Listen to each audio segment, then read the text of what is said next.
دوستو کبھی سوچا ہے اگر تمہارے ہر فیصلے کا حساب صرف دنیا میں نہیں بلکہ اللہ کے سامنے بھی ہونا ہو تو تم کیسا فیصلہ لوگے؟ ذرا آنکھیں بند کرو اور تصور کرو، ایک ایسا شخص جو دنیا کا سب سے بڑا حکمران تھا، لیکن رات کی تنہائی میں صرف اس لیے گھومتا تھا کہ کہیں کوئی رو تو نہیں رہا ہے، کہیں کوئی بھوکا تو نہیں ہے۔ آخر وہ کون تھے؟ وہ تھے حضرت عمر بن خطاب رضی اللہ تعالی عنہ، اسلام کے دوسرے خلیفہ، لیکن خلافت کے رتبے کا گھمنڈ ان کے قریب بھی نہیں تھا۔ ان کے ہاتھوں میں طاقت تھی مگر دل میں اللہ کا ڈر، ان کے پاس لشکروں کی قوت تھی لیکن زبان سے صرف انصاف کی بات نکلتی تھی۔ دوستو یہ ویڈیو اسی نور بھری زندگی کا ایک جھلک ہے، جس زندگی کا ہر لمحہ اللہ کے لیے جیا گیا، جہاں عدالت کا مطلب صرف قانون نہیں، ایک روحانی ذمہ داری تھی۔ ایک دفعہ حضرت عمر رضی اللہ تعالی عنہ مدینہ کی ایک گلی سے گزر رہے تھے۔ گزرتے ہوئے دیکھتے ہیں کہ ایک ماں چولہے پر ایک برتن چڑھا کر بچوں کو بہلا رہی ہے۔ وہ ماں خالی برتن میں پتھر ابال رہی تھی، صرف اس لیے تاکہ اس کے بھوکے بچے سو جائیں، یہ سوچ کر کہ اماں کھانا پکا رہی ہے۔ دوستو حضرت عمر رضی اللہ تعالیٰ عنہ نے پوچھا، کیا پکا رہی ہو بہن؟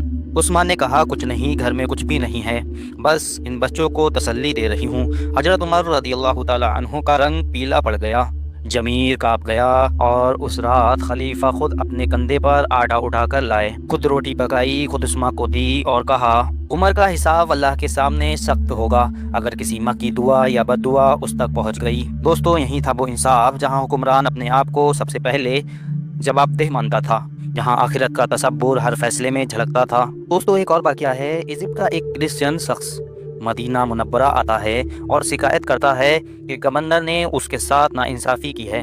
حضرت عمر رضی اللہ تعالیٰ عنہ نے گورنر کو بلایا، سب کے سامنے اس کرسچین کو لاٹھی دی اور کہا، مارو اسے جیسے اس نے تمہیں مارا تھا۔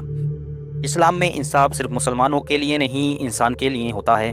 دوستو سوچئے، کرسچین ایک مسلم حکمران کے پاس انصاف مانگتا ہے کیونکہ اسے یقین ہے یہ حکمران اللہ سے ڈرتا ہے اور میرے ساتھ انصاف کرے گا۔ یہ تھی وہ عدالت جس میں نہ چہرہ دیکھا جاتا تھا نہ مذہب، صرف سچ اور انسانیت دیکھی جاتی تھی۔ دوستو حضرت عمر رضی اللہ تعالیٰ عنہ کا ایک مشہور جملہ تھا، اگر فرات دریا کے کنارے کوئی کتا بھی بھوک سے مر گیا تو عمر ذمہ دار ہوگا۔ سوچئے، کتا بھی ان کے انصاف کے دائرے سے باہر نہیں تھا، ان کے لیے انصاف صرف انسان کا نہیں تھا، زندہ مخلوق کا ہر آنسو ان کا بوجھ بن جاتا تھا۔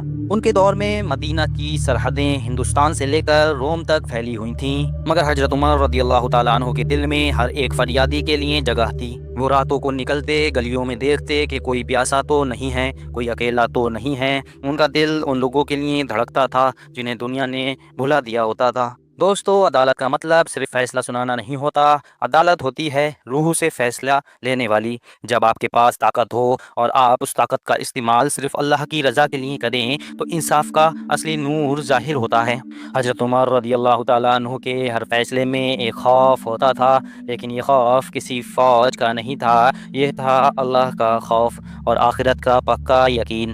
انہوں نے ایک بار کہا تھا، جس شخص کے دل میں اللہ کا ڈر ہو اس کی عدالت میں کبھی ظلم نہیں ہوتا، اور عمر رضی اللہ تعالیٰ عنہ کی زندگی اس جملے کا جیتا جاگتا ثبوت تھی۔ دوستو آج جب ہم حضرت عمر رضی اللہ تعالیٰ عنہ کا ذکر کرتے ہیں تو صرف تاریخ نہیں پڑھ رہے ہوتے، ہم ایک روحانی مثال دیکھ رہے ہوتے ہیں جو ہمیں یہ یاد دلاتی ہے کہ ایک اصلی مومن کا حکمران بن جانا دنیا کی سب سے بڑی آزمائش ہے، اور صرف وہ کامیاب ہوتا ہے جو ہر فیصلہ صرف اپنے رب کے لیے کرتا ہے۔ تو آؤ حضرت عمر ابن خطاب رضی اللہ تعالیٰ عنہ کی روشنی سے اپنے دل کے اندھیرے مٹائیں، اور یاد رکھیں جب طاقت ملے تو اسے صرف انصاف کے لیے استعمال کریں، کیونکہ انصاف وہی ہوتا ہے جو عرش کو راضی کر دے۔ دوستو اور جب عمر رضی اللہ تعالیٰ عنہ کا نام لیا جاتا ہے تو صرف طاقت کا نہیں، انصاف کا نور یاد آتا ہے۔ دوستو اگر یہ ویڈیو آپ کو پسند آئی ہو تو اس ویڈیو کو لائک کریں، چینل کو سبسکرائب کر کے بیل آئیکن پریس کر لیں۔